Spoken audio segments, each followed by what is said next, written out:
아리랑 아리랑 아라리요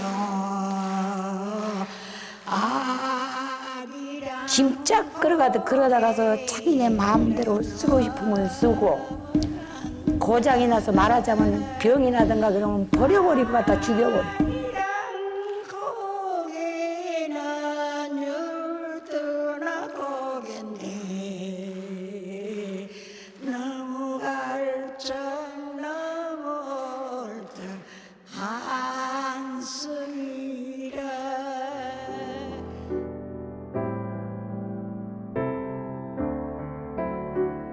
In the past, we've had a lot of problems rise up and a lot of conflict and a lot of suffering.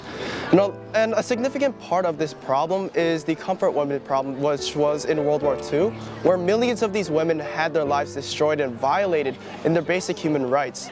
And I think that it's important because the sad part about this is that a lot of their problems are going unnoticed and unrecognized, and therefore these comfort women are becoming forgotten in today's society. And because we are the next generation, I think it's important for us to remember them and make sure that their memory doesn't fade away.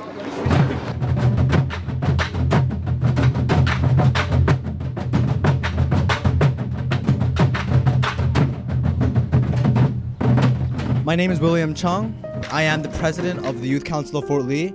Before I joined the club, my friends and I, we watched a movie called Spirit's Homecoming. After the movie, my friends and I, we wanted to commemorate these women somehow. And we decided on erecting a statue because we wanted people to know the struggles that they endured.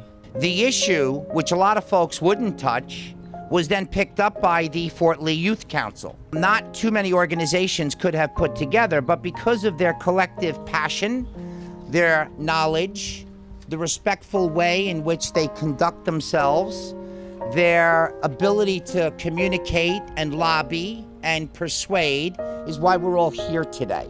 That I was not alone in not knowing enough about the atrocities endured by more than 200,000 women and girls from Korea, the Philippines, China, Vietnam, Indonesia, and many other countries.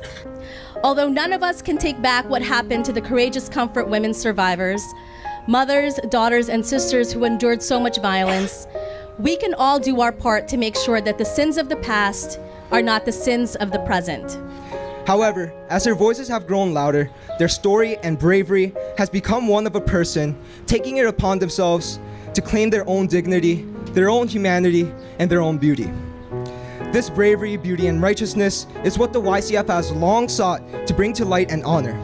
These types of measures, such as erecting a monument in the Comfort Women's honor, can serve as a forward step towards reconciliation, towards fully affirming the humanity of the victims by saying, yes, we are aware of what you all went through, and yes, we are here to be always by your side. But starting today, it is time we step up to the plate, remember the trials and tribulations of these women, and say, yes, we see the humanity in you. Yes, we see the beauty in you. Yes, we see the strength in you. The comfort woman figure is cut into the stone to create a negative space in the circle. The gap in the stone is the gap in history that we're finally acknowledging.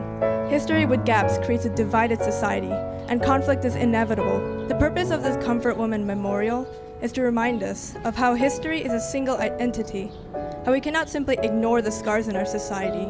We must heal them. The stone has the outward appearance of a perfect circle, but a deformed hole inside. When we fill in the gap, when we fill in our society with the history we have forgotten, only then can we create a unified circle, a unified society. The comfort women deserve to be honored and remembered, and we are thrilled that we can fulfill this in our own way through this monument. While we faced some opposition in the creation of this monument, we also found huge amounts of support in our community. Thank you for coming, and we appreciate your support.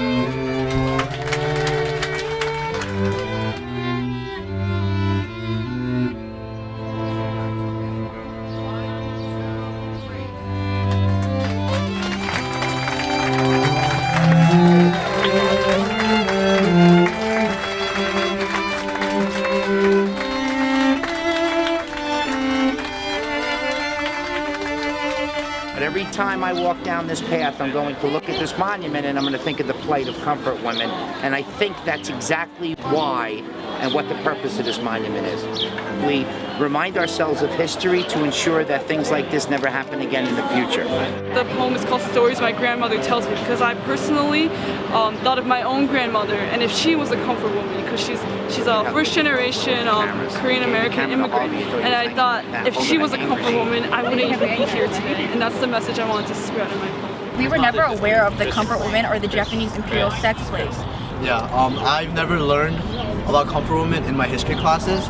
So when I first came upon this topic, I was very intrigued by it, and that's why YCFL was dedicated to this project. We just try to keep in mind and keep in our hearts that these women really ought to be honored for their strength that they have shown throughout their entire lives. So today's ceremony, just to see it to come to fruition, just to see the entire memorial before our very eyes, was something that really touched each of us, because we each know all the effort that we poured into it, all the time we poured into it. This was done the way the young people approached this here in Fort Lee. And they made it about the suffering. I think is the right thing to do with these things, because that's what we need to remember. 여기서 사진 찍고 헤어질 게 아니라 두고두고 많은 사람이 지나가면서 우리의 옛 모습을 뜯어보고, 그냥 아직도 눈 감지 못하고, 아까 얘기했지? 20만에서 500명 빼면 19만 9,500명이야. 그 영령은 아직도 눈을 못 감고 있어. 그걸 우리가 기억 안 해주면 누가 기억해?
뉴저지 코스에서 활동하는 학생들이 일본 성노예 피해자 문제를 알 수 있는 기회를 이번에 오픈한다 그래서 너무나도 감개무량합니다. 할머니 역사를 이렇게 알려주고 또 하는 것은 할머니들에게 큰 도움이 됩니다. 그래서 좀 더 많은 기린비가 미국에 세워져야 합니다. 이번 일을 계기로 또 미국에서 또 의미 있는 곳에서 세워진 만큼 이 문제가 전 세계에 알려지고 또 좀 이곳에 있는 또 나눔해 주시는 할머님들도 더 기운을 받으셔서 오래오래 건강하게 사시는 그런 또 계기가 될 수 있다고 생각합니다. 여러분 학생 여러분들 힘내시고 여러분들과 함께 연대하는 많은 분들이 있으니까 조금 더 이 일을 시작으로 앞으로도 이 횃불이 계속 꺼지지 않도록 도와주시기 바랍니다. 감사합니다.